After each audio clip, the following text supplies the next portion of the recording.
আসসালামু আলাইকুম। আজ আমি যেটা করব সেটা হলো আমার এটা সিগনেচার ডিশ সবাই বলে গরুর মাংসের কাবাব। এখানে 1 কেজি গরুর মাংস আছে। এক এক চামচ মানে কুচানো আদা, কুচানো রসুন সব 1 চামচ করে, আর আস্ত শুকনা মরিচ আর একটু গরুর মাংসের মশলা দিব। আর 1 কেজি মাংসের মধ্যে আমি 200 গ্রাম বুটের ডাল দিচ্ছি। জাস্ট 200 গ্রাম। এটা খেয়াল রাখবেন, 1 কেজি মাংসের মধ্যে আমি 200 গ্রাম বুটের ডাল দিচ্ছি। সে রেশিও অনুযায়ী আপনারা করবেন, দেখবেন ভালো লাগবে। আর এই কাঁচামরিচ আর এই পেঁয়াজটা লাগবে আপনার মাখানোর সময়, আর ডিমটা লাগবে, আর জাস্ট লবণ লাগবে। এখন আমি সবগুলোকে একসাথে করে আমি প্রেসার কুকারে একসাথে দিয়ে দিব। দিয়ে যত পরিমাণ মাংস তার দ্বিগুণ পানি দিয়ে আমি প্রেসার কুকারে এটা বয়ল করতে, সিদ্ধ করতে দিয়ে দিব। এখন আমি এই গরুর মাংসটা আমি প্রেসার কুকারে দিয়ে দিব। জাস্ট 1 কেজি গরুর মাংস আছে, আমি অল্প করেই করছি। এই কোরবানির সময় আপনারা বেশি করে একবারে ডিপ করে রেখে দিবেন। ঠিক ঈদ আসবে, ঈদের সময় বা এমনি বেশি করে রেখে দিলে আপনাদের জন্য সুবিধা হবে। যে যদি একটা গেস্ট আসে তাহলে এটা ফ্রাই করে আমি একটা চিংড়ি মাছের দো পেঁয়াজি দেখাইছি, 5 মিনিটে হয়ে যাবে। একলা করলে আপনি আধা ঘন্টার মধ্যে মেহমানের বিদায় করে দিতে পারবেন। এই যে বুটের ডাল দিলাম, এখন আমি শুকনা মরিচ দিচ্ছি, আস্ত শুকনা মরিচ, এই দেখেন 6-7টা দিয়ে দিচ্ছি। আর এটা একটা গরুর মাংসের মশলা, একটু 1 চামচ পরিমাণ আমি দিয়ে দিলাম। কিন্তু এখানে আমি গরম মশলা দিব না, আপনারা দেখতে পারেন। এই যে 1 চামচ আদা আর 1 চামচ রসুন, ব্যাস আমার এটা হয়ে গেল। এখন আমি জাস্ট একটু লবণ দিব,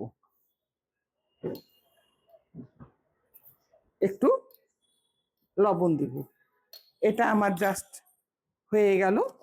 এখন এটাকে আমি যত পরিমাণ মাংস ছিল তার দ্বিগুণ পরিমাণ পানি দিয়ে প্রেসার কুকারে চড়াই দেব। হ্যাঁ, এখন আমি পানি দিলাম। এই যে দ্বিগুণ পরিমাণ পানি বলেছি, ঠিক দ্বিগুণ পরিমাণ পানি আমি দিয়ে দিব।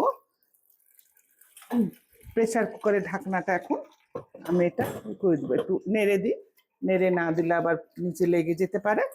হ্যাঁ, দ্বিগুণ পরিমাণ পানি আমি দিয়ে দিলাম। 8-10টা শেষ হবে আর এটা গলে যাবে, এটা কোনো সমস্যা করবে না।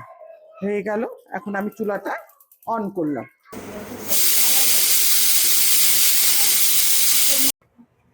এই যে সিদ্ধ করার পর জাস্ট একটু মাখা মাখা হয়েছে। এখন এটা আমি ব্লান্ডারে নিলাম। ব্লান্ডারে নিয়ে এখন আমি এটাকে ব্লান্ডার করব।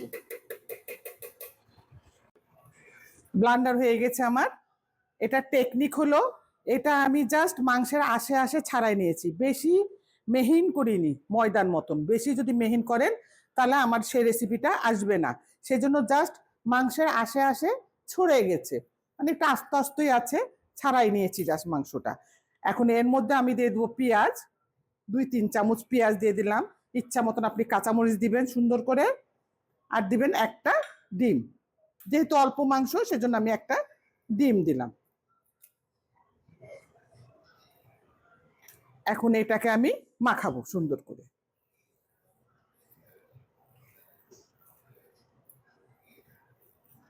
এটা আমি যে রেশিওটা বলেছি কাইন্ডলি একটু প্লিজ গৌর করবেন, যে 1 কেজি মাংসের মধ্যে 200 গ্রাম বুটের ডাল।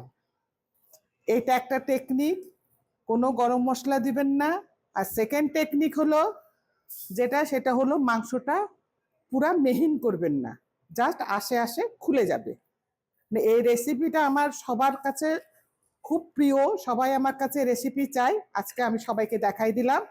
তুমি ঈদের সময় আমাকে না ডাকে, ঈদের পরের দিন। যারা দেখছেন, যারা আমার রেসিপি পছন্দ করেন, তাদেরকে বলছি যে দেখে নেন, এখান থেকেই শিখে যাবেন আপনারা। এখন আমি এটাকে চপ করব। এখন কাবাবের, এটাকে বলে সামি কাবাব, কাবাবের আমি শেপ দিচ্ছি। এটা জাস্ট হাতের মুঠোয় যতটুকু আটে ততটুকুনি ছোট করবেন না, একটু বড় বড়ই করবেন। এই যে জাস্ট এই শেপটা আসবে, ছোট করবেন না, একটু বড় বড় হবে। এটাকে বলে সামি কাবাব।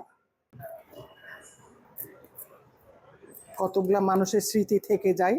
এটা হলো আমার মায়ের হাতে কাবাব।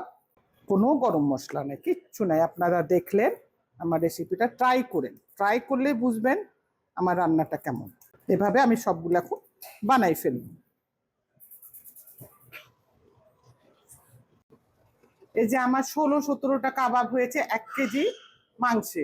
এখন এটাকে আমি যতটুকু রান্না করার ভাজবো, বাকিটা আমি আমার বক্সে তুলে রেখে দিব, যখন দরকার হবে তখন আমি ভেজে খাবো।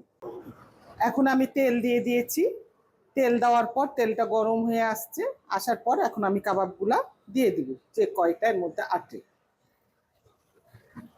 এটা এখন একদিকে ব্রাউন হবে, তখন আমি আরেক দিকে উল্টাই নিব। এখন আমার এক সাইড মনে হয় হয়ে গেছে, আমি উল্টাই দিব। দেখেন ব্রাউন কালার চলে আসছে, একটা ব্রাউন কালার চলে আসছে। এখন আমি এই সাইডটা উল্টাই দিলাম। দেখেন কি সুন্দর একটা কালার আসছে, কি সুন্দর একটা কালার আসছে। এক সাইড হয়ে গেছে, আমি আরেক সাইড করে লাল করে আমি ডিশ আউট করে দিব। আমি এখন এই কাবাবগুলা ভেজে ডিশ আউট করছি। সাথে গরম ভাত নিবেন, লেবু নিবেন, কাঁচামরিচ নিবেন, পোলাওয়ের সাথে খাবেন, পরোটার সাথে, যে কোনো সাথে খাবেন। এটা যে কত মজার সেটা খেলে আপনারা বুঝতে পারবেন। এটা ট্রাই করে দেখবেন। খোদা হাফেজ। আমার ভিডিওগুলো যদি আপনাদের ভালো লেগে থাকে তাহলে অবশ্যই লাইক এবং শেয়ার করবেন এবং সাবস্ক্রাইব করবেন, যাতে পরবর্তী ভিডিওগুলো আপনাদের কাছে পৌঁছে যায়।